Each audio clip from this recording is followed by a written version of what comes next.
শান্তিমুনির আশ্রমে। সেখানে আগেকার দিনে নিয়মেই ছিল, আগে গুরু ঘিরে থাকতে হতো। আগে একটা 5 বছরের শিশু যখন গুরুকুলে যেত, তাকে আগে স্বাবলম্বনে শিক্ষা দিত। তুমি নিজের কাজ কুড়িয়ে নিজে রান্না করো, যাবতীয় নিজের কাজ করো সমস্ত।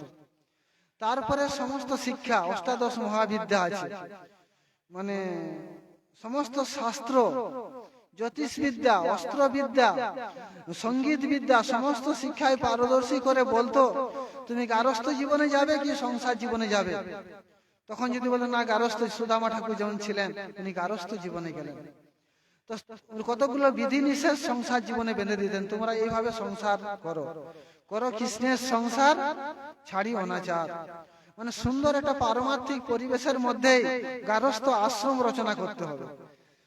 সেটা হচ্ছে প্রকৃত গারস্থ জীবন। এবং সেইখানেই মানে গারস্থ জীবনটা যদি পার্থিব টাকা কড়ি, পার্থিব কোনো ধনসম্পদ নাও থাকে, তারা মোটা চালের ভাত, তেঁতুল পাতার ঝোল খেয়েও তারা একটা দিব্য শান্তি, দিব্য আনন্দ লাভ করবে। যেটা মানে ওই দিব্য মানে স্বর্গের দেবতারাও সেই শান্তি, সুখ শান্তি পায় না। কারণ এই যে শ্রীমদ ভাগবতের কথা, তারপরে গারস্থ বানপ্রস্থ সন্ন্যাসীগুলো, সন্ন্যাস তো লাস্ট স্টেজ।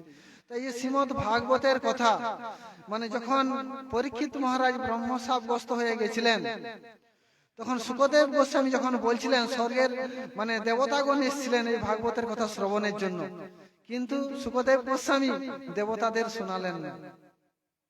কারণ তাদের ভোগময় জীবন, নন্দের মানে স্বর্গের সমস্ত পারিজাত নন্দন কাননে তাদের ভোগময় জীবন। আর ভাগবত হচ্ছে নিগম কল্পতরু গলিত ফল, ভগবানের অঙ্গ কান্তি থেকে এই শ্রীমদ ভাগবত প্রকাশিত হয়েছে। এই জন্য ভাগবত হচ্ছে সাধারণ বস্তু নয়।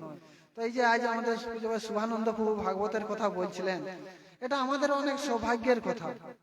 কারণ মানে গারস্থ আশ্রমে প্রত্যেকদিন ভাগবতের একটা শ্লোক হলেও পাঠ করা উচিত। ভাগবত হচ্ছে ভাগবতের 18,000 শ্লোক, প্রত্যেকটা শ্লোক একটা মন্ত্র। এই শ্রীমদ ভাগবতের কথা স্বয়ং ভগবান বলেছিলেন ব্রহ্মাকে।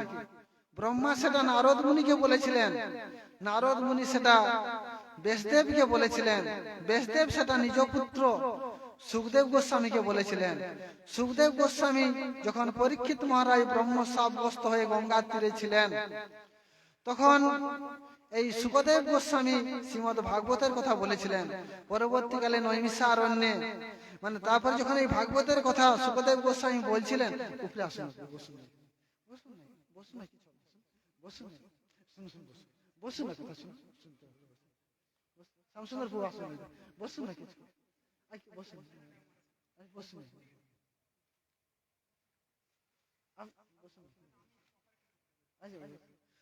তো যখন ভাগবতের কথা বলছিলেন, তখন রোমহর্ষণের পুত্র পুরশ্রবা এটা যথাযথভাবে ধারণ করে রেখেছিলেন এই 18,000 শ্লোককে।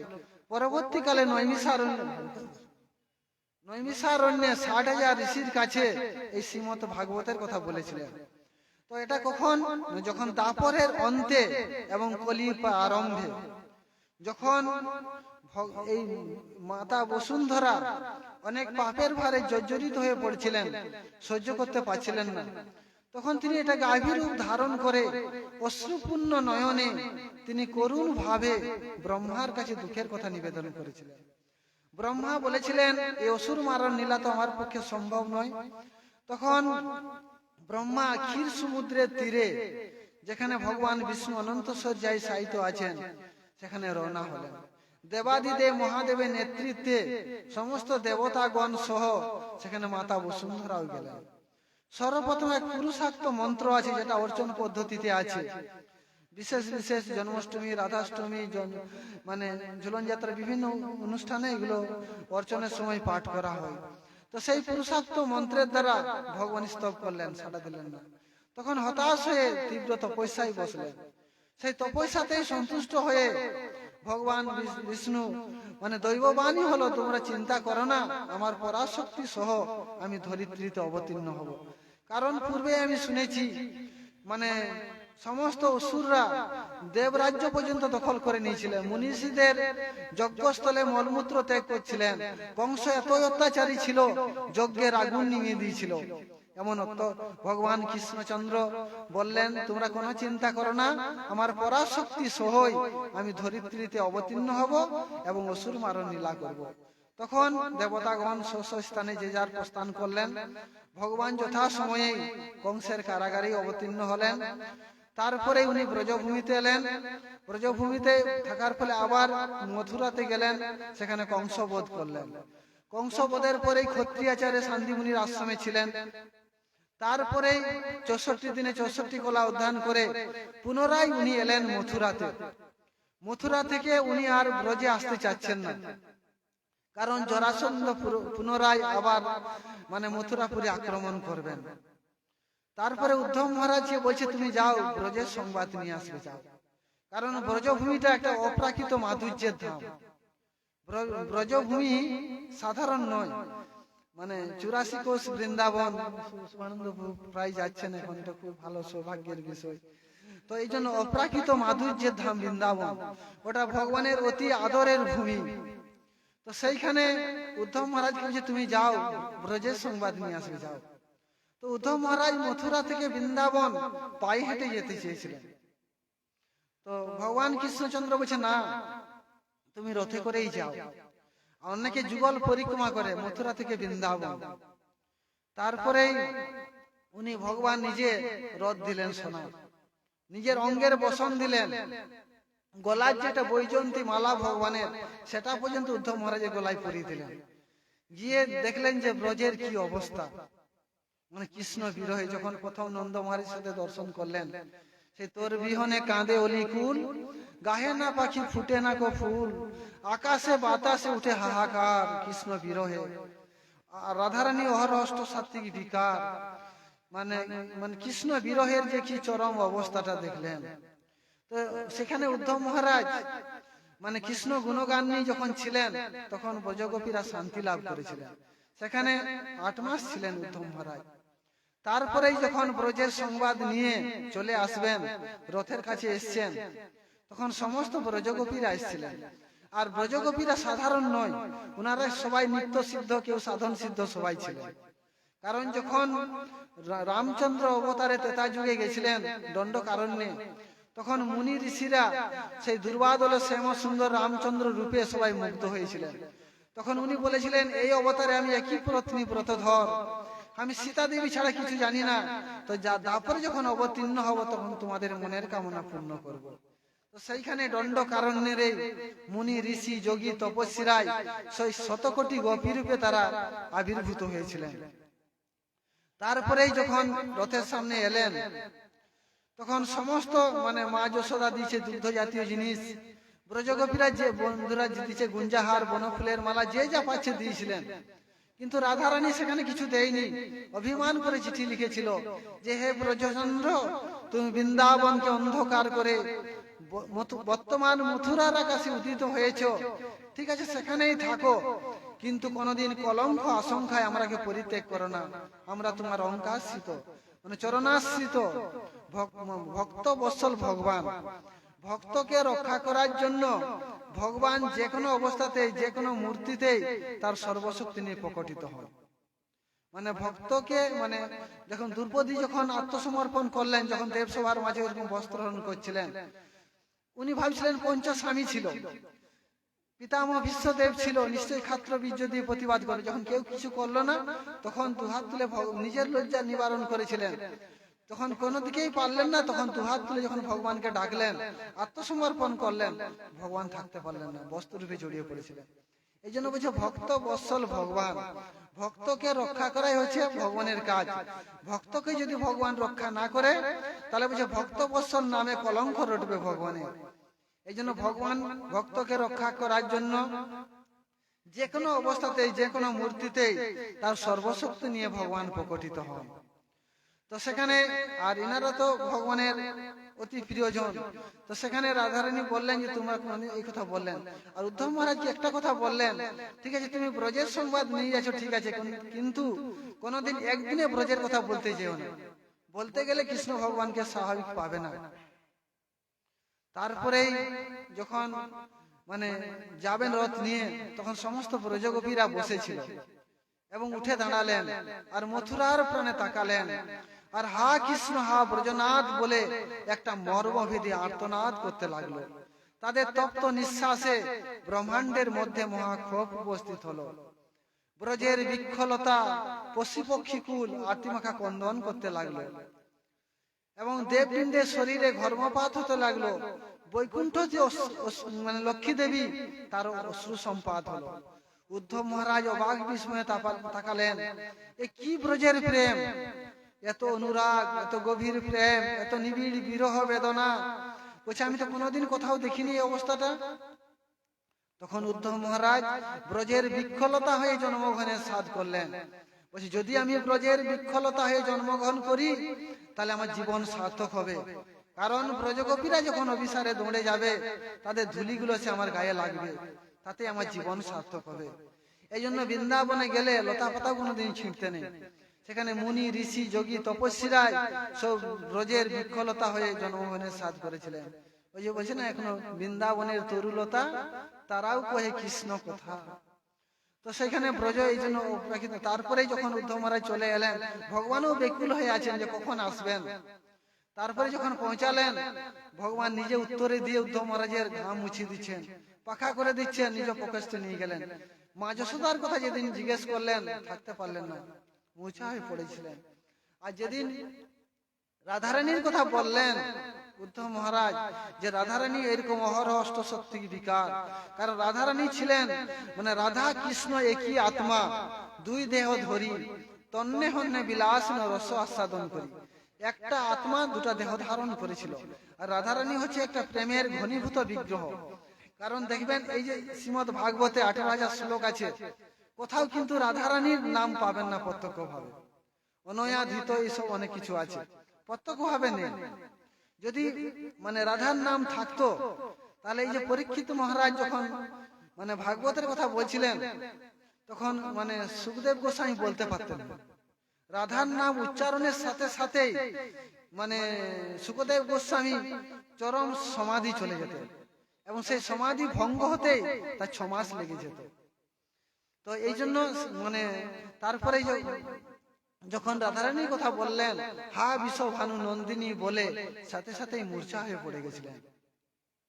তারপরে মানে রাধা কৃষ্ণের মানে যেটা প্রেম একই অবস্থায় ছিল, কিন্তু যখন মহারাজ চলছিল মানে রাসটা একটা পূর্ণ পবিত্রতায় ভরা, সেখানে কোন রকম অন্য কিছু কুলুষতা নাই। তো সেখানে যখন মহারাজ চলছিল, ভগবান কৃষ্ণচন্দ্র যখন ব্রহ্মাণ্ড বিমোহিনী বংশীবাদন করেছিল, গোটা ব্রহ্মাণ্ডটাকে যখন উলট পালট করে দিয়েছিল, তখন কিন্তু কৃষ্ণ ভগবানের প্রেম রাধারানীর প্রেম অতিক্রম করে গেছিল। এই জন্য বলছে শতকোটি গোপী মাধব মন রাখিতে নারিল করি যতন, বেনু গীতে ডাকে রাধিকা নাম কাননে বসিয়া কাঁদয়ে কান। বলছে কাঁদছিলেন যে যখন মানে কৃষ্ণ ভগবানের প্রেম অতিক্রম, এই জন্যই কৃষ্ণ ভগবান নিজে বলেছিলেন যে হে রাধে তুয়ারি না পারিনু শোধিতে। বলছে অনন্ত কালে অনন্ত জীবনে যদি আমি তোমার প্রেমের ঋণ শোধ করার চেষ্টা করি আমি কোনোদিন পারবো না। তোমার একনিষ্ঠ প্রেমের কাছে বলছে আমি চিরকাল ঋণী হয়ে থাকলাম। কৃষ্ণ ভগবান নিজে বলেছিলেন। সেই ঋণ শোধ করার জন্য বলছিল ওই তজি কালো বরণ করিব ধারণ, তোমার অঙ্গের কান্তি তব নাম লইয়ে কাঁদিয়ে কাঁদি অশ্রু জলে হব শান্তি। তো সেই রাধার ভাব এবং কান্তিকে চুরি করে উজ্জ্বল কান্তির একটা প্রচ্ছন্ন বেশ গ্রহণ করে শ্রী চৈতন্য মহাপ্রভু রূপে স্বয়ং আবির্ভূত হয়েছিলেন। তারপরে এই কৃষ্ণ ভগবান যাবতীয় অসুর মারণ লীলা করলেন। তারপরে এই ব্রজ নীলা, মথুরা নীলা এবং শেষ করে যখন দ্বারকাতে গেলেন সেখানে 16,108 মহিষিনী সেখানে ছিলেন। কিন্তু সেইখানে মরকত মণি দিয়ে দ্বারকাপুরী নির্মাণ করেছিলেন। সেখানে এত সুন্দর স্বর্গের পারিজাত থেকে সবকিছুই ছিল, কিন্তু ব্রজের জন্য ভগবানের মন সবসময় বেকুল হতো। ঘুমন্ত অবস্থায়ও কখনো কখনো তিনি রাধে রাধে বলতেন, কখনো ব্রজের কথা বিড় বিড় করে বলতেন। তারপরে এক সময় সত্যভামা রুক্মিণী দেবী বলছিলেন যে ব্রজে কি ছিল যে ব্রজের অবস্থা ঘুমন্ত অবস্থায় এরকম বিড় বিড় করে বলতে থাকেন। তখন ভগবানের অশ্রু সম্বরণ করতে পারে না, চোখে জল, তখন সবাই চুপ হয়ে যায়। তো তারপরেই ভগবান কৃষ্ণচন্দ্র যখন প্রভাসে নীলা সম্বরণ করলেন, সেদিন কলিযুগ আরম্ভ হয়ে গেল। সেদিন থেকেই কলিযুগ আরম্ভ হলো। দাপরের অন্তে এবং কলি প্রারম্ভে ভগবান তার লোকাতীত ধামে চলে গেলেন। তখন এই পঞ্চ পাণ্ডব কৃষ্ণ বিরহে থাকতে পারলেন না, ওনারাও মহাপ্রস্থানে গমন করলেন। সেই সময় বদ্রিকাশ্রমে নির্জন ভূমিতে ব্যাসদেব ব্রাহ্ম মুহূর্তে, মানে সূর্য ওঠার 1 ঘন্টা 36 মিনিট, এই সময় কারো কখনো ঘুমিয়ে থাকা উচিত নয়। যদি কেউ চন্ডালও বলছে প্রত্যেকদিন ব্রাহ্ম মুহূর্তে ঘুম থেকে উঠে, তার ব্রাহ্মণত্ব গুণগুলো 26টা গুণ তার মধ্যে সঞ্চার হবে, অটোমেটিক ভাবে আসবে তার মধ্যে। এই জন্য ব্রাহ্ম মুহূর্তে মানে ওটা অনেক পবিত্র সময়। তো সেই সময় সরস্বতী নদীর জলে স্নান আদি সমাপন করে ব্যাসদেব উনি ধ্যানস্থ হয়ে দেখলেন যুগ ধর্মের এক ভয়ঙ্কর বিপর্যয় হল। কি হলো? সর্বপ্রথম মানুষের বুদ্ধি নষ্ট হয়ে গেল। বুদ্ধিটা ভালো মন্দ বিবেচনা করার শক্তিটা নষ্ট হয়ে গেল।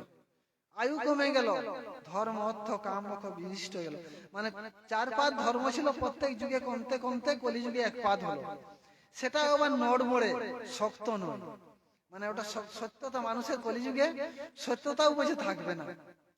তখন ব্যাসদেব খুব চিন্তাগ্রস্ত হলো, তাহলে কলিযুগের মানুষের কি হবে দুর্দশা, কি করবে কলিযুগ মানুষ?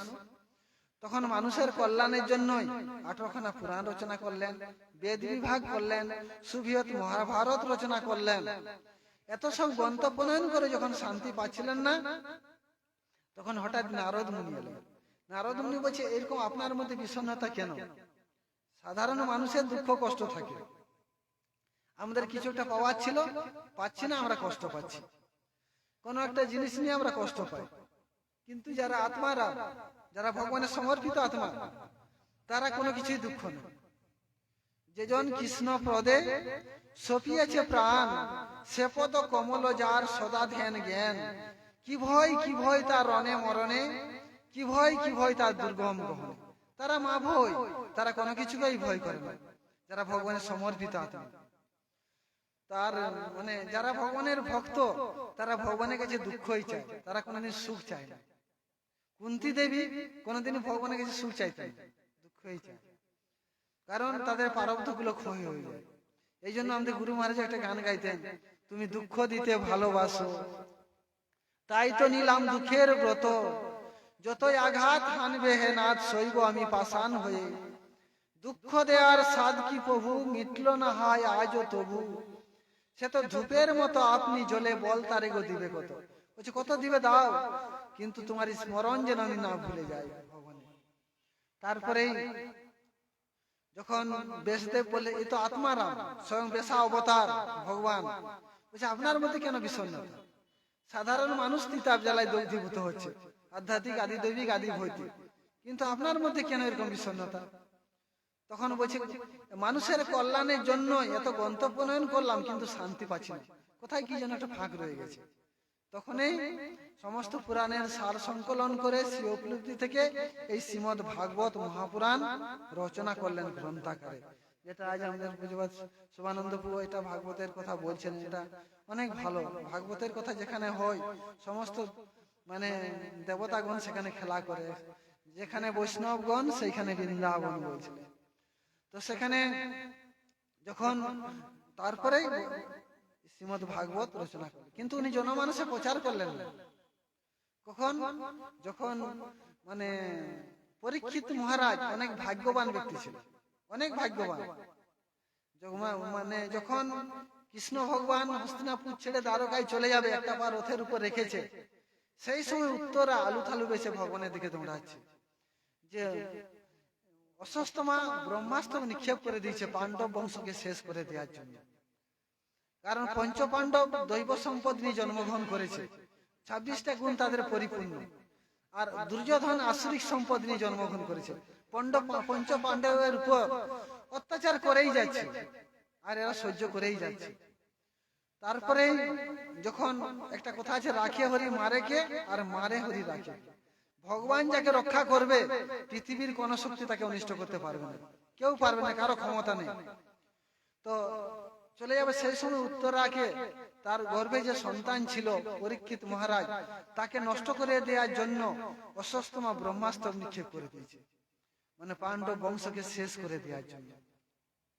তখন উত্তরা ভগবানের কাছে কাতর প্রার্থনা জানালো যে হে ভগবান, আমি পৃথিবীতে বাঁচতে চাই না, কারণ আমার স্বামীকে অন্যায় যুদ্ধে সপ্তরথী মিলে বধ করেছে, কিন্তু আমার গর্ভে যে পাণ্ডব বংশের সন্তান আছে তার যেন অনিষ্ট না হয়। তখন ভগবান অন্তর্যামী সুদর্শন চক্র দিয়ে তাকে মাতৃজঠরে রক্ষা করেছিলেন। কিন্তু এহেন পরীক্ষিত মহারাজ যখন ক্ষত্রিয়াচারে শিকারে গেছিলেন, তখন তৃষ্ণার্ত হয়ে শ্রমিক মুনির আশ্রমে উপস্থিত হয়েছিলেন। তো শ্রমিক মুনি তখন নির্বিকল্প সমাধি অবস্থায় বিরাজ করছিলেন। দেখবেন যারা নিত্য নিরন্তর নাম জপ করে, জপ করতে করতে এমন একটা অবস্থা আসে তখন সমাধি হয়ে যায়। তখন এই যে পাল সামনে চলাচল করছে রক্ত প্রবাহ, সেটা বন্ধ হয়ে যায়, শ্বাস প্রশ্বাস বন্ধ হয়ে যায়, অথচ স্থির সমাধি যোগে বসে থাকে। সেই অবস্থায় জীব ইচ্ছা মৃত্যু বরণ করতে পারে। তো শ্রমিক মুনি সেই অবস্থায় ছিল। তো কোনো কথা কানে শুনতে পায় না কেউ কখনো সমাধি অবস্থায়, তাকে জল চাইবে। পরীক্ষিত মহারাজ সবসময় মুনিষদের রক্ষা করতেন, কিন্তু আজ সেই দুর্যোধনের সোনার মুকুট আবার পরা ছিল, কলি গ্রাস করলো সেখানে। বলছে আমি এত বড় রাজ্যের রাজা, আমি জল চাচ্ছি, জল দিচ্ছে না। একটা মৃত সর্প কলি পড়েছিল, মুনির গলায় জড়িয়ে দিয়ে চলে গেল। দৈবের নিবন্ধ, এসে দেখলো ঋষি বালক সিংহী খেলা করছিল, পিতা ছেলেদের এসে দেখলো এরকম অবস্থা। তখন এই পিতার অপমান সহ্য করল না, তিনি সাথে কৌশিকী নদীর জলে আচমন্যে অভিসম্পাত দিল যে আমার বাবাকে যে এইভাবে অপমান করেছে 7 দিনের মধ্যেই তিনি তক্ষক দর্শনে প্রাণ হারাবেন। তার বজ্র গম্ভীর কণ্ঠের গর্জনে মানে এত ক্রোধ হয়ে, মানে সিংহী বাবার অপমানটা সহ্য করতে পারছিলেন না। তখন যখন এরকম ক্রন্দন করছিলেন, তখন পিতার সাথে পুত্রের একটা অচ্ছেদ্য বন্ধনে আবদ্ধ থাকে। দেখুন, কোনো কারণে কোন সন্তান যদি দূরের দেশেও থাকে, কোনো বিপদে পড়ে, সেখানে কিন্তু পিতা মাতার অন্তর আত্মাতে আঘাত আসে, নানা রকম অশুভ সংকেত পায় পিতা মাতা। দেখবেন যখন অভিমন্যুকে বধ করছিলেন সপ্তরথী মিলে, অর্জুন তখন স্বর্গযুদ্ধে ছিল নিবাত কবচকে মারার জন্য। যখন সপ্তরথী মিলে বধ করছিল, তখন কিন্তু অর্জুন সেখানে যুদ্ধ করতে পারছিলেন না। যখন বিলাপ করে অভিমন্যু কাঁদছিলেন, কোথায় হে মাতুল মধুসূদন, বিপদে পড়েছি প্রভু দাও দর্শন করে, তখন তো এগুলো থাকে। তখন শ্রমিক মুনির অন্তর আত্মাতে আঘাত হলো, তখন সমাধি ভঙ্গ হলো। সমাধি ভঙ্গের পরেই সমস্ত ঘটনা জানতে পেলেন। তখন বলছে বাবা তোমার অভিশাপ প্রত্যাহার করে নাও। বলছে সরাসর নিক্ষিত স্বর কখনো ফেরানো যায় না। যারা দেখবেন 12 বৎসর ব্রহ্মচর্য পালন করে, সমস্ত নারী জাতি যারা মাতৃরূপে দেখে এবং সত্যের উপর যারা জীবন প্রতিষ্ঠিত করে, তাদের বাক্য সিদ্ধ হয়ে যায়। তারা যা অভিশাপ দিবে লেগে যায়। আর এ তো ব্রহ্মশাপ, এ তো নষ্ট হবেই না। তখন দুঃখের সহিত সংবাদ পাঠালেন পরীক্ষিত মহারাজ। পরীক্ষিত মহারাজ যখন শুনতে পেলেন যে ব্রহ্মশাপগ্রস্ত, তখন রাজ্যের ভার যজ্ঞপুত্র জন্মেঞ্জয়ের উপর অর্পণ করে দিয়ে রাজৈশ্বর্যের মাথায় লাঠি মেরে দিয়ে উনি চলে গেলেন গঙ্গা তীরে। এই সংবাদটা দাবাগ্নির মতো দিক থেকে দিগন্তরে ছড়িয়ে পড়ল। মুনি ঋষি যোগী তপস্বী সবাই উপস্থিত হলেন একটা মৃত্যু পথযাত্রীকে বাঁচানোর জন্য, এবং স্বয়ং ব্যাসদেব, অত্রি বশিষ্ঠ সবাই উপস্থিত হলেন। কিন্তু প্রকৃত পথের সন্ধান কেউ দিতে পারছিলেন না। সেখানে আকস্মিক ভাবে উপস্থিত হয়েছিলেন জ্ঞানীশ্রেষ্ঠ সুখদেব গোস্বামী। সুখদেব গোস্বামী জন্মটা রহস্যে ঢাকা। উনি 16 বছর মাতৃজঠরে ছিলেন, মাতৃজঠর থেকেই ভূমিষ্ঠ হতে চাচ্ছিলেন না। তখন ব্যাসদেব তাকে বলছে তুমি ভূমিষ্ঠ হও, মায়ের কষ্ট হচ্ছে। কিন্তু উনি মাতৃজঠর থেকেই প্রতিধ্বনি দিয়েছিলেন যে জগৎটা মায়াময়, বিষয় বিস্তুল্য, সেটা শিব এবং পার্বতীর কাছ থেকে অমরনাথে শুনেছিলেন, এই জন্য আসতে চাচ্ছিলেন। অবশেষে আজন্ম জ্ঞানতাপ সুখদেব গোস্বামী পিতার আদেশকে শিরে ধার্য মনে করে জন্মগ্রহণ করলেন। জন্মগ্রহণের সাথে সাথেই চলে যাচ্ছে। কোথায় যাবেন, কি উদ্দেশ্যে যাবেন, তার লক্ষ্য ঠিক নেই। তারপরে যখন যাচ্ছেন, ব্যাসদেব হা পুত্র করে দৌড়াচ্ছিলেন। কিছুক্ষণ পরেই যখন এক জলাশয়ের মধ্যে অপ্সরীগণ স্নান করছিলেন, পরিধানে কোনো বস্ত্র ছিল না। যখন সুখদেব গোস্বামী গেলেন, লজ্জা পান। কিছুক্ষণ পরে যখন ব্যাসদেব গেলেন, লজ্জায় সংকুচিত হলেন। ব্যাসদেব বলছে কি আশ্চর্য ব্যাপার, এত সুন্দর যুবক সুখদেব গোস্বামী, তার শরীরটা বলছে শ্যাম বর্ণ, পিঙ্গল জটাধারী, আশ্রম চিহ্ন বর্জিত, এক ১৬০০ বর্ষীয় উলঙ্গ কিশোর। তার পদপান্ত হইতে কেশাগ্র পর্যন্ত সুন্দর যেটা নীল তরঙ্গ খেলে বেড়াচ্ছে। তার রূপের জ্যোৎস্নায় সমগ্র অস্তিত্ব উদ্ভাসিত হচ্ছে। এত সুন্দর যুবককে দেখে লজ্জা পেল না? আর আমি বৃদ্ধ, আমাকে দেখে কেন লজ্জায় সংকুচিত হলো? তখন জিজ্ঞেস করতে বললেন, সুখদেব গোস্বামী যুবক হলেও জ্ঞানময়। তিনি স্ত্রী পুরুষ ভেদাভেদ জ্ঞান নেই, সমস্ত নারী জাতিকে তিনি মাতৃরূপে দেখেন, ১৬ বছরের যুবক হলেও। কিন্তু আপনি বৃদ্ধ হলেও সংস্কার মুক্ত নন, আপনার মধ্যে ভেদাভেদ জ্ঞান আছে। সেই আজন্ম জ্ঞানতাপ সুখদেব গোস্বামী উনি বাম অঙ্গে ঢলতে ঢলতে সেই নীলাময় নীলাতরঙ্গে নাচতে নাচতে হস্তিনাপুরের পথ দিয়ে, যেখানে পরীক্ষিত মহারাজ ব্রহ্ম সাবগ্রস্ত আছেন, সেখানে উপস্থিত হলেন। উনি গোদহন কাল পরিমিত। একটা গোমাতাকে ধুইতে যত সময় লাগে অত সময় থাকতেন, বেশি সময় থাকতেন না। কিন্তু এটা জীবনের এক চরম মুহূর্ত, যেখানে 7 দিন থাকতে বাধ্য উনি উপস্থিত হলেন। যখন উপস্থিত হলেন তখন একটা গাছের বাকল উনাকে পরার জন্য দিয়েছিলেন, পরিধানে কোনো বস্ত্র ছিল না। দিয়ে প্রথম পরীক্ষিত মহারাজ প্রশ্ন করলেন যে আমি আজ মৃত্যু পথযাত্রী, 7 দিন আয়ু, এখন আমার কি করণীয়? এই তখনই শ্রীমদ ভাগবতের কথা সুখদেব গোস্বামী পরীক্ষিত মহারাজকে বলেছিলেন। 18,000 শ্লোক, সেখানে কত কথা, কত কাহিনী, কত ইতিহাস জাহ্নবীর শতধারার মতো অনর্গল ভাবে সুখদেব গোস্বামী বলে যাচ্ছেন। আর পরীক্ষিত মহারাজ শুনতে শুনতে ক্ষুধা, তৃষ্ণা, মৃত্যু ভয় সব চলে গেছে, আত্মস্থ হয়ে গেছে এই ভাগবতের অমৃত ধারাতে। আর কিছু নাই। যে জলতৃষ্ণার জন্য মুনির গলায় মৃত সর্প জড়িয়ে দিয়েছিল, আর জলতৃষ্ণাও 7 দিন তাকে স্পর্শ করতে পারছেন না। লাস্টে উনি ভাগবতেতে একবার ভাগবতের কথাতে একবার সমাধিস্থ হয়ে গেলেন। লাস্টে বললেন, ব্রহ্ম সাপ আমি ব্যর্থ হতে দিব না। সে নিজে আহ্বান করলেন যে শ্রমিক মুনির পুত্র সিংহের যে অভিশাপ দিয়েছিলেন সর্পকে, তো বলছে তুমি আমাকে দংশন করো, আমি নিত্য ধামে চলে যাব আমি। তো সেই ভাগবতের 18,000 শ্লোকের একটাই সার বলেছিলেন যে ভক্তি। যেদিন জীবের হৃদয়ে ভক্তি জাগরিত হবে, সেদিন জীবকে জগৎ ছেড়ে প্রকৃতির পরপারে ভগবান নিজ রাজ্যে তুলে নেবে। আর কোনদিন এই সংসার চক্রে, সংসারটা মনে কিছু করবেন না, সংসারটা একটা দুঃখালো। আমরা যত সুখের অন্বেষণ করি না কেন, যত বুদ্ধি কৌশল, যত বিচক্ষণা প্রয়োগ করি না কেন, সংসার হচ্ছে দুঃখ আসবেই, বিষ উদ্গরণ করবেই করবে। প্রকৃত নির্বিচ্ছিন্ন সুখ শান্তি সেখানে কোনো নেই। চির সুখের এবং চির আনন্দের অক্ষয় নিকেতন একমাত্র ভগবানের পাদ পদ্মে। সেখানে জীব গেলে আর এই এইসব জিনিসগুলো ভালো লাগবে না। অশোক অভয় অমৃত আধার তোমার চরণ দয়, তাহাতে এখন বিশ্রাম লভিয়া ছাড়ি ভবের ভয়। তখন আর এগুলো থাকে না। ভক্তিবিনোদ ঠাকুর বলেছিলেন, ভজিতে ভজিতে সময় আসিলে এ দেহ ছাড়িয়া দিব বসিয়া গোত্রম কাননে। আমরা এই সংসারটা যদি ভগবান আনন্দাংশের উপাদান দিয়ে রচনা করেছেন, কিন্তু সংসারটা এমন ভাবে একটা সুন্দর পারমার্থিক পরিবেশ হোক যে সংসার স্বর্গের চাইতেও যেন বড় হয়, সেরকম সংসার করতে হবে। সেইটা প্রকৃত সংসার। সেখানে সেই সংসারে একটা তুরীয় আনন্দ খেলা করবে, নির্বিচ্ছিন্ন আনন্দ খেলা করবে। রামী চণ্ডীদাস, জয়দেব পদ্মাবতী, যেসব সংসার তাদের দেখুন। চণ্ডীদাস ঠাকুরের যে সংসার, চণ্ডীদাস প্রেম যেন নিকশিত হেম, কামগন্ধ নাহি তার। সেখানে পূর্ণ পবিত্রতায় ভরা, সংযমের দ্বারা শাসিত জীবন এবং ব্রহ্মচর্যের দ্বারা যখন জীবন সুপ্রতিষ্ঠিত হবে এবং সেই ব্রহ্মচর্যের ফলে যে গারস্থ জীবনে যাবে, সে সন্তানও বলছে হৃষ্ট পুষ্ট বলিষ্ঠ সৎসাহসী দীর্ঘজীবী এবং ধার্মিক হবে, সুসন্তান হবে। সে সন্তান বলছে ছাই ধরলেও সোনা হয়ে যাবে। সেরকম সন্তান জন্ম দিয়াই বলছে পিতা মাতার কর্তব্য প্রকৃত। কারণ সেরকম সন্তানটাই আমাদের আনা উচিত। সেরকম সন্তানের পক্ষে বলছে কুলং পবিত্রং জননী কীতার্থা বসুতা বসুন্ধরাশ্চৈব যেসাং কুলে বৈষ্ণব নামধেয়। কি বন্ধ করে দেব? তো কুলং পবিত্র, তার 14 কুলকে উদ্ধার করবে। জননী কীতার্থা, মায়ে যে 10 মাস 10 দিন গর্ভে ধারণ করবে সেটা সার্থক। বসুতা বসুন্ধরাশ্চৈব, পৃথিবী দেবীও নিজে ধন্যা মনে করবে, যাক পৃথিবীর বুকে একটা সুসন্তান ধারণ করেছে।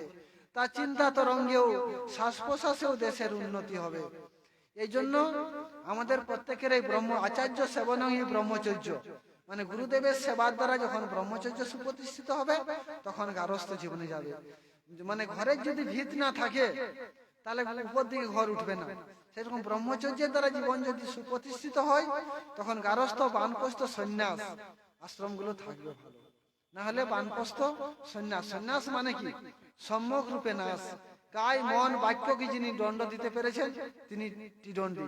গেরুয়া বস্ত্র নিলাম, গলায় মালা নিলাম, এটা দণ্ড নিলাম, তাহলে কিন্তু ত্রিদণ্ডী হওয়া যায় না, সন্ন্যাসী হওয়া যায় না। সন্ন্যাসটা একবারে অনেক উচ্চ পর্যায়ের ব্যাপার, সম্যক রূপে নাশ। তো এই জন্যই শ্রী চৈতন্য মহাপ্রভু মানে উনি স্বয়ং ভগবান হয়েও ষড়ৈশ্বর্যশালী, মানে প্রভুত্ব, বীর্য, যশ, সৌন্দর্য, জ্ঞান ও বৈরাগ্য এটা একমাত্র ভগবানের মধ্যেই থাকে। তো সেই ষড়ৈশ্বর্যশালী স্বয়ং ভগবান মানে যখন এই পৃথিবীটা একটা অরাজকতার রঙ্গভূমিতে পরিণত হয়, যখন কাপট্য, ষড়যন্ত্রতা, নৃশংসতা, ভীষণ রুদ্রমূর্তি ধারণ করে যখন জাতীয় জীবন শেষ হতে চলে, তখন এই ভগবান বা তার প্রেরিত দূত এই জগতে অবতীর্ণ হয়। আমাদের এই ভারতবর্ষের যে কালচার, সেটাই কিন্তু সভ্যতা এবং ধর্মের উপর তার ভিত্তি। সুপ্রাচীন কাল থেকে অসংখ্য সাধক, তপস্বী, অবতার আবির্ভূত হয়েছে ভারত ভূমিতে। এত তীর্থ, এত মন্দির পৃথিবীর কোন দেশে খুঁজে পাওয়া যাবে না। এখানকার ভারতের বসে আকাশ বাতাস ধর্মের কথা বলে এখানকার। এটা দেবভূমি ভারতবর্ষ। এই জন্য যে ভারত ভূমিতে হইল মনুষ্য জীবন যার জন্ম সার্থক করি পর উপকার। পর উপকার বলতে কিরকম? মানে ভগবত রাজ্যে নিয়ে যাওয়া। ধরুন প্রকৃত মানে ধরুন একজনের কাপড় ছিঁড়ে গেছে, আজকে কাপড় দিলাম, কালকে তো কিছুদিন পরে কাপড় ছিঁড়ে যাবে। আজকে খেতে পাচ্ছে না, আজকে খেতে দিলাম, আবার তো খিদে পাবে। বলছে এইভাবে হয় না, প্রকৃত তাকে মানুষ করে গড়ে তুলতে হবে। মানে যদি তিনি প্রকৃত মনুষ্যত্ব অর্জন করতে পারে, তার অন্ন বস্ত্রের অভাব হবে না। এই জন্য কবিগুরু দুঃখের সহিত বলেছিলেন না, 7 কোটি সন্তানের হে মুগ্ধ জননী রেখেছ বাঙালি করে মানুষ করনি। আমরা প্রকৃত মনুষ্যত্বটা অর্জন করতে হবে। আমাদের মনুষ্যত্ব যদি আমরা অর্জন করতে পারি, মানে আমরা যদি ভগবানের সত্যিকার ভক্ত হই, তাহলে কিন্তু আর অন্ন বস্ত্রের এগুলো কোনোদিন অভাবই হতেই পারে না, আসবেই না। বলছে ভগবান নিজে বলছে বহন করে নিয়ে যায়, আমি তাদের পৌঁছে দিয়ে আসি। গীতাতে লেখা আছে সমস্ত কথা। তো সেই চৈতন্য মহাপ্রভু সেই ধর্মের নামে যখন গ্লানি হয়েছিল সেই সময় অবতীর্ণ হলেন। তো আমাদের নদিয়ায় সিধাম মায়াপুরে সেখানে অবতীর্ণ হলেন। তো ওনার বাবার নাম ছিলেন সবাই জানেন, জগন্নাথ মিশ্র, মায়ের নাম সচী দেবী। তো ওনার মানে পরপর 8টা সন্তান হওয়ার পরে সচী মাতা তারা নিজ ধামে চলে গেছিলেন। তারপরে মানে তারপরে বিশ্বরূপ, তারপরে চৈতন্য মহাপ্রভু, তারপরে বিশ্বরূপ। তো সেখানে চৈতন্য মহাপ্রভু মানে বাংলাদেশে প্রচারে লক্ষ্মীপ্রিয়া দেবী বিবাহ করেছিলেন। তারপরে যখন বাংলাদেশে গেছিলেন, সেইখানে লক্ষ্মীপ্রিয়া দেবী সেই মহাপ্রভু সহ্য করতে পারছিলেন না, সে বিরহ সর্প দর্শন করেছিলেন। তারপরে বাংলাদেশ থেকে প্রচার থেকে ফিরে এসে শুনলেন সমস্ত ঘটনা। তো সেখানে মহাপ্রভু স্বয়ং ভগবান হয়েও সাধারণ মানুষের মতো দুঃখ প্রকাশও করেছিলেন। পরবর্তীকালে মায়ের আদেশে আবার বিষ্ণুপ্রিয়া দেবী ভূশক্তি নীলাশক্তি বিবাহ করেছিলেন। তারপরেই শ্রী চৈতন্য মহাপ্রভু যখন পিতৃবিয়োগ হয়, তখনই উনি গয়াতে গেছিলেন। ওইখান থেকে ফিরে এসে মহাপ্রভু স্বাভাবিক থাকতেন না, অহর অষ্টসাথী বিকার। তখন চৈতন্য মহাপ্রভুর যখন এরকম অষ্টসাথী বিকার হচ্ছিল, তখন সচী মাতাও বলছিল, কি লাগি কাঁদ হো বাপ কহন আমারে, যাহা লাগি তাহা দিব কেন্দ না বলে, তুমি কি জন্য এত অশ্রু সম্পাদ। তারপরে শ্রী চৈতন্য মহাপ্রভু যখন সন্ন্যাস নেবেন ঠিক করলেন, তখন সবাই নিষেধ করেছিলেন। বিষ্ণুপ্রিয়া দেবী বলছিল, তুমি সন্ন্যাস নিলে, ওই যে গান আছে না লোচন দাস ঠাকুরের, প্রভুর ব্যগ্রতা দেখি বিষ্ণুপ্রিয়া চন্দ্রমুখী কহে কিছু গদগদ স্বরে বিলাপ করে কাঁদছিলেন যে তুমি সন্ন্যাস নিলে আমি আগুনে দেহপাত করব। সচী মাতাও বললো যে বিশ্বরূপ গেল রে বাপ, আমারে ছাড়িয়া তোমার মুখপানে আছি হে চাহিয়া। তোমার দাদাও চলে গেল সন্ন্যাস নিয়ে 16 বছর বয়সে অনন্তের পথে, তোমার দিকে তাকিয়ে আমি আছি, তুমি সন্ন্যাস নিও না। সেই চৈতন্য মহাপ্রভু সবাই ঘুমিয়ে আছে, গভীর রাত্রে এক বস্ত্রে বেরিয়ে পড়লেন, সাঁতার দিয়ে নির্দয় ঘাটে উঠে উনি কাউটাই কেশব ভারত নিকট সন্ন্যাস নিয়ে 6 বছর সমস্ত ভারতবর্ষ ঘুরলেন, মানে প্রচারে গেলেন, মানে জগৎ উদ্ধারের জন্য।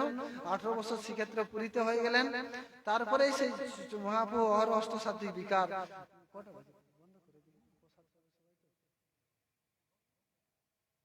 না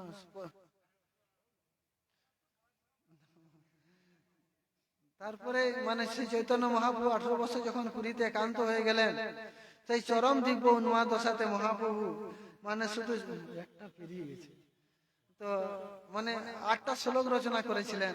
সেইখানে অহর অষ্টসাত্বিক বিকার মহাপ্রভু জগন্নাথ মন্দিরে গরুস্তম্ভের সামনে 8 ঘন্টা 9 ঘন্টা জগন্নাথ দেবকে দাঁড়িয়ে দাঁড়িয়ে দর্শন করতেন। চোখের জল পিচকারির মতো পড়তো, শোষণ জলে ডোবা হয়ে যেত। দক্ষিণ দরজায় কুর্মাকৃতি হয়ে পড়ে থাকতেন।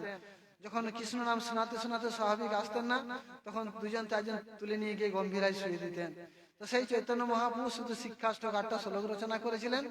প্রথম শ্লোকটা আছে চেত দর্পণ, চিত্তরূপ দর্পণটাকে আমাদের পরিমার্জন করতে হবে। আমাদের সর্বপ্রথম আমরা যে আশ্রমেই থাকি না কেন, ব্রহ্মচর্য, গারস্থ, বানপ্রস্থ, সন্ন্যাস, যে আশ্রমেই থাকি না কেন, আমরা যে বর্ণেই হই না কেন, ব্রাহ্মণ, ক্ষত্রিয়, বৈশ্য, শূদ্র যাই হোক না কেন, আমরা চিত্তটাকে নির্মল করাই সর্বপ্রথম লক্ষণ। কারণ চৈতন্য মহাপ্রভু যে চরম দিব্য উন্মাদ দশাতে শিক্ষাষ্টক রচনা করেছিলেন, প্রথম শ্লোকটা হচ্ছে চেত দর্পণ মাজ, চিত্তরূপ দর্পণটাকে আমাদের সর্বপ্রথম মার্জন করতে হবে। আমাদের হৃদয় মন্দিরটা ভগবান অতি ভালোবাসে। এই যে মানে তোমার হৃদয়ে সদা গোবিন্দ বিশ্রাম, গোবিন্দ কহে না মম বৈষ্ণব পরাণ। হৃদয় মন্দিরটাকে আমাদের সর্বপ্রথম নির্মল করা উচিত। আমাদের প্রত্যেকেরই চিত্তটাকে নির্মল, কারণ আমাদের এই শরীরটা পাঞ্চ ভৌতিক। খ্যাতি অব তেজ মরুদ বম অব, মরে যাবো, এই 5টা জিনিসে লীন হয়ে যাবে। কিন্তু অবিনশ্বর আত্মাটা কর্মানুসারে জন্মান্তরে যাবে। আমরা যেরকম কর্ম করব সেরকম আমাদের এই দেহটা 5টা জিনিসে লীন হয়ে যাবে। খ্যাতি অব তেজ মরুদ বম অব। এই জন্য বলছে মাটিতে যারা পচিল ভাই, শ্মশানে যারা হইল ছাই, আবার আসিবে তারা হাসিতে হাসিতে, সোহাগে চলিলে ভাসিতে ভাসিতে। গাঁথি বন ফুল গাঁথি আকাশের তারা, আবার আমাকে আবার জন্মান্তরে আসতে হবে। কারণ আমরা যদি ভগবানের পুরোপুরি সমর্পণ না করি, এই জন্য আমরা মনুষ্য জীবন, দেব দুর্লভ মনুষ্য জীবনটাকে বলছে, এটা কখনো হেলায় নষ্ট করা উচিত নয়। আমরা বৃথা এই কাম ক্রোধ লোভ মোহ মদ মাশ্চর্যের পিছনে ধাবিত হয়ে এক সুদুর্লভ মনুষ্য জীবনটাকে আমরা 84 লক্ষ জনি ভ্রমণের পর এই মনুষ্য জীবন লাভ করেছি, এটা কখনোই হেলায় নষ্ট করা উচিত নয়। আমাদের বিবেক রূপী তরবারি দ্বারা অশুভ জিনিসগুলোকে সবসময় নষ্ট করতে হবে। কারণ আমাদের জীবনে আসবে অশুভ জিনিসগুলো। কারণ এটা চট করে বললেই যে আমরা ত্যাগ করবো তা না, কিন্তু আপনারা যে যতটুকু করছেন, গীতা পাঠ করছেন, ভাগবত পাঠ করছেন, নাম জপ করছেন, এটা কিন্তু কোনোদিন নষ্ট হবে না, এটা আত্মাতে বিদ্যমান থাকবে। এটা বার্ধক্য ব্যাধি মৃত্যুকে অতিক্রম জন্মান্তরে থেকে যাবে। এই যে রামচন্ডী দাস, জয়দেব পদ্মাবতী, গার্গী, মৈত্রী, সবরী, লেপা মুদ্রা, যেসব গরিয়সী নারীরা ছিলেন বা যে সাধক সাধিকারা যারা ছিলেন, তারা এক জন্মে সাধনার ফলে আসেনি, সাধনা করতে করতে করতে ওই স্টেজে পৌঁছে গেছিলেন। তারা লাস্টে দেখুন ঠাকুরের সাথেই মীরাবাই বিলীন হয়ে গেল, গিরিধারীর সাথে। মানে এমন শরীর চিন্ময়। এই জন্য নামটাকে অহরহ করতে হবে। আহারে বিহারে স্বপ্নে জাগরণে সব সময় যে কাজ করি না কেন, কাজের মধ্যে যেন নাম করতে থাকি সব সময়। এই জন্য বলছে নাম বিনা নাহিক আর 14 ভুবন মাঝে। নাম করতে করতে চিত্তটা নির্মল হবে এবং নির্মল অন্তঃকরণেই ভগবানের প্রকাশ হবে। যাক, আর আমি বৃথা সময় এখন নষ্ট করব না। যে তুলসীদাস ঠাকুর একটা বলেছিলেন যে যেদিন তুমি এসেছিলে ভবে, তুমি মাত্র কেঁদেছিল হেসেছিল সবে, এমন জীবন হবে করিতে গঠন, মরণে হাসিবে তুমি কাঁদি। এমন পূর্ণ পবিত্রতার মধ্যে দেহ মন প্রাণ গঠন করতে হবে, লাস্টে যেন আমরা দেহ মন প্রাণ ভগবানের চরণে দিয়েই হাসতে হাসতে জগৎ থেকে চলে যাই। তাই আমাদের আজ শুভানন্দ প্রভু শ্রীমদ ভাগবতের বীর্যবতী কথা আপনাদের শোনালেন। এটা অনেক আমাদেরও সৌভাগ্য, খুবই ভালো জিনিস ভাগবতের কথা। ভগবানের বাণী প্রচার করছেন অনেক জায়গাতে, তার উত্তরোত্তর সেটা বৃদ্ধি হোক, সেটাই ওনার ভগবানের চরণে আমি প্রার্থনা করি। কারণ আমাদের প্রত্যেকেরই উচিত জীবনে মান অভিমান ক্রোধ হিংসা দেশ মৎসরতা জীবনের সমস্ত সরিয়ে দিয়েই গুরু গৌরাঙ্গের চরণেই আত্মসমর্পণ করাই আমাদের জীবনে লক্ষ্য হওয়া উচিত। তো হরি কথা বলার আমার কোনো যোগ্যতা নাই, যদি কিছু ভুল ভ্রান্তি হয়ে থাকে সবার চরণে